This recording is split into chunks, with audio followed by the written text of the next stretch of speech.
ആരെങ്കിലും ഉണ്ടോടാ? എത്ര പേരുണ്ടെങ്കിലും വരാൻ പറടാ, വരാൻ പറ. ആര് വന്നാലും അവൻ ഇതേ ഗതിയാടാ.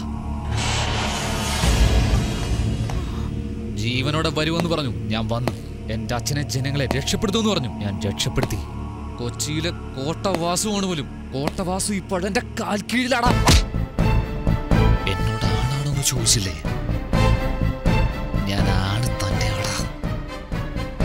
എന്റെ മുമ്പിൽ നീ ഇപ്പോഴൊരു ശവം. ഇനിയൊരു കോട്ടവാസുവിനോ ഗോച്ചയ്ക്കോ വാലും മുളച്ച അറുത്തുകളയും ഞാൻ.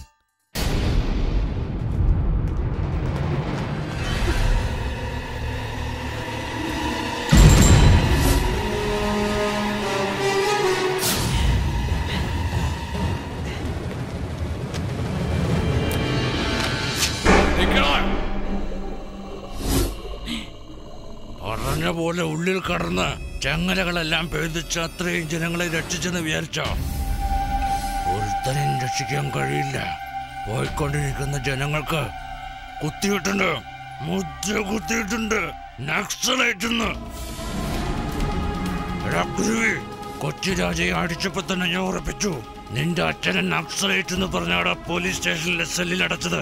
5 നിമിഷത്തിനുള്ളിൽ ഇരുന്നിടത്തിരുന്ന് ഞാൻ എല്ലാത്തിനും നെറ്റിക്കേറ്റി. തീവ്രവാദികളുടെ തലവൻ പോലീസിന്റെ പിടിയിലായി. പോലീസുകാരെ പറ്റിച്ച ആയുധധാരികളായ തീവ്രവാദികൾ രക്ഷപ്പെട്ടു. എങ്ങനെ? നക്സലൈറ്റുകൾക്ക് എൻക്വയറി ഒന്നും ഉണ്ടാവില്ല. സ്ട്രെയിറ്റ് എൻകൗണ്ടറാ.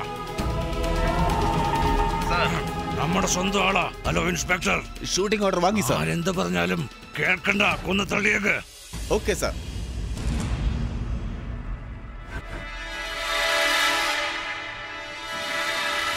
ഓരോരുത്തർ ചാവുന്ന ശബ്ദം കേൾക്കണടാ. കേൾക്ക്. ഞങ്ങളൊരു തെറ്റും ചെയ്തിട്ടില്ല. എന്തിനാ ഞങ്ങളെ ഇവിടെ കൊണ്ടുവന്നേ? ഞങ്ങളെ ഞങ്ങൾ നിങ്ങളുടെ നാട്ടിലേക്ക് അച്ഛനാടാ. ജനങ്ങളെ ഒന്നും ചെയ്യലെന്ന് പറടാ. ഹലോ, കുട്ടികളുണ്ട് കൂടെ. Hello hello hello.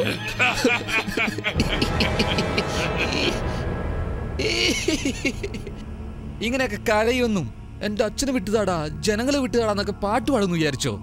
ഏയ് ഗോച്ച, പോയത് എന്റെ ആളുകളല്ലടാ, നിന്റെ ആളുകളാ.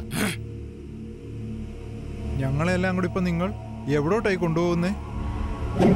നീ കേടിയാണെങ്കിലേ ഞാൻ ജില്ല കേടിയാടാ. നീ ഇങ്ങനെ ഒരു തരികട പണി കാണിക്കുന്ന എനിക്ക് നന്നായി അറിയായിരുന്നു. നീ മുദ്ര കുത്തി എന്ന് പറഞ്ഞല്ലോ, ഞാനത് മാറ്റി കുത്തി.